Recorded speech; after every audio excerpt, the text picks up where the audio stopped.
So the fight that I'm about to break down for you gave me a good laugh, mainly for the fact that the girl took the time to set up her phone to record herself and then proceeds to whoop this girl's ass.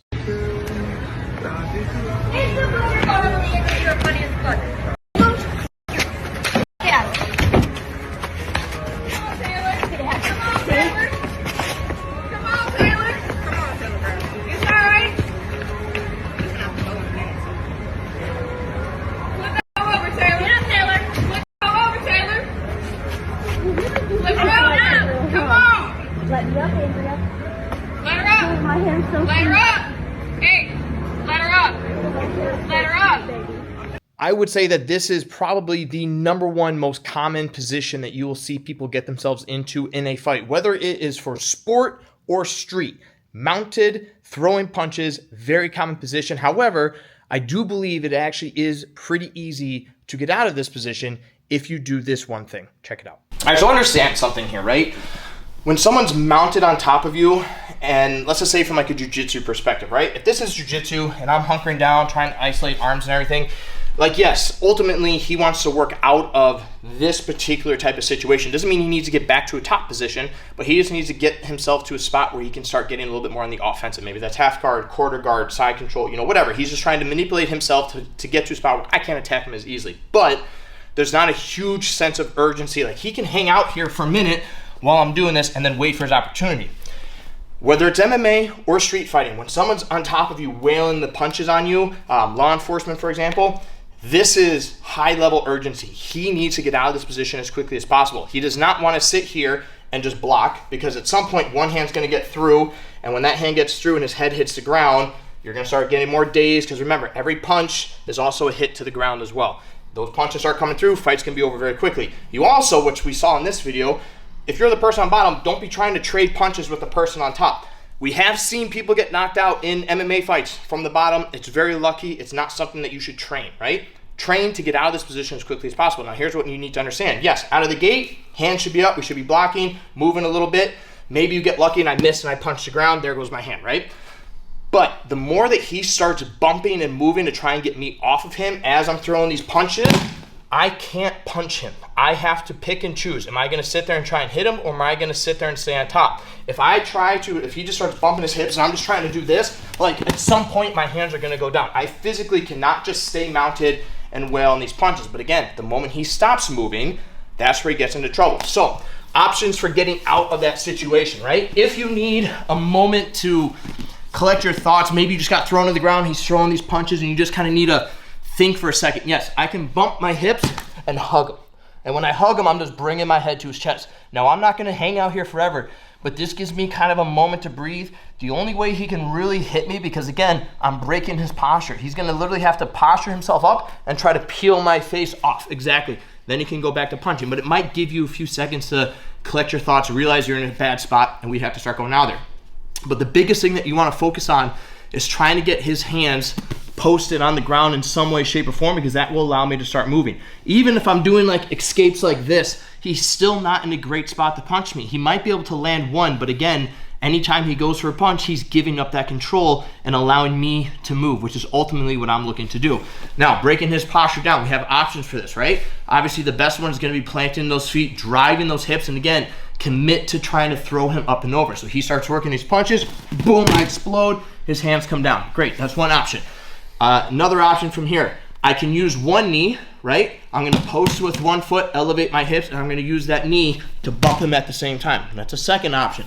Last but not least, I grab whatever he's wearing. I still post with one foot, I still drive with one knee, and we do it all together just to get him to break down. This is all we're looking to do, is to get these arms in place. Now, how do we deal with the situation from here? Good rule of thumb, the moment their hands hit the mat, look left or look right. If I can't see their hands directly, then that means they're above, and that's my cue to post my hands on their armpit. At this point, I'm going to redirect their body to one direction, and I'm going to start moving my hips out at the same time. I'm not just trying to do this and hold them at bay, right? I just move them to one side, lock my hands in place. So again, I'm not actively pushing Aiden over here. I'm just kind of moving him, and I'm establishing frames, and I'm leaving those hands locked. As he tries pushing back into me, I use my hips, and I start working out. Again, when we're talking street fighting, I'm not trying to like recompose to an open guard, right? I'm gonna get back to my feet. So if I can get out from here, I'm gonna work all the way up to my feet and we're gonna disengage. What I'm not trying to do is get here and then back to like this position, right? This really doesn't do me any good. If I have an opportunity to get up to my feet, I'm gonna do so, right? He comes back to mount again. We've broken him down. This time his hands are closer. Okay, so we just go for your standard bump and roll. Pick a side, isolate those arms. I prefer to lock here, but if it's a bigger person, I can't get a good grip, then I will go with an overhook and try and just touch my belly button. This hand I still keep tight here, trap the foot, and again, we bump and roll. Now the key is the moment you bump and roll, posture. I don't want to sit here now and get stuck in his closed guard where now I have to fight out of this position. It should be right away, bump and roll, and hopefully these legs are open, we can get out of there. If he does manage to close them, then I'm just gonna sit here and work whatever strikes. But again, I'm waiting for this pressure to release. The moment those legs open, we pass, and once again, we get out of there. We're not trying to engage on the ground longer than we have to. Now, if your bump and roll options or posting under the armpit is not an option for whatever reason, like let's just say every time I bring him down, he immediately postures right back up, right? Well, then from here, I gotta start attacking at the hips. I prefer 2 hands on the hip, and right away, I shrimp off to the side. My same side leg, I'm going to extend my top leg, I pick and I trap the foot. Now again, he might be trying to throw punches at this point, but this is not something where I'm doing like little step, little step, little step.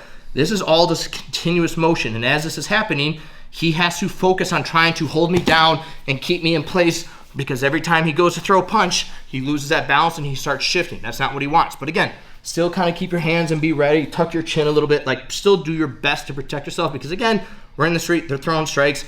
But once I get here, extend, keep it pinched, turn into him, and explode up. Now I'm in a spot where I can now start getting my legs in. Maybe now I'm back to like an open guard where I can start throwing kicks, and then from there we work ourselves back up to our feet. So if I can't get to my feet right away, I'm gonna put myself in a position where I can at least protect myself, and then we work back up to our feet from there. But guess what? He's not on top of me, he's not throwing punches, so in a sense, I've won that exchange.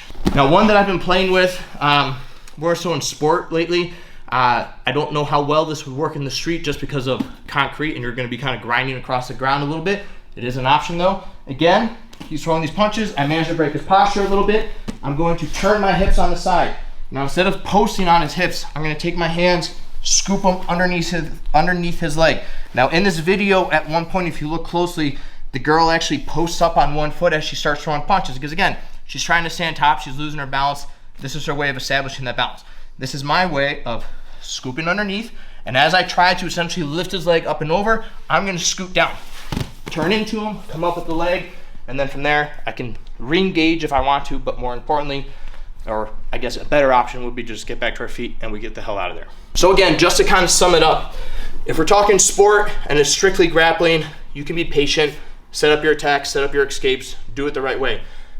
Situation where somebody's punching you, whether it is cage fighting or on the street, this is like a urgent escape. Like, you got to get out of here as quickly as possible.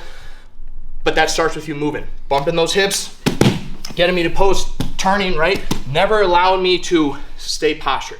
Every time I'm postured, you got to bump, get me to move, but I'm going to be constantly trying to fight back to this position. But the more you're moving, the more you're attacking those legs, twisting and turning, the better chance you have of getting back to your feet or at least to a top position as quickly as possible.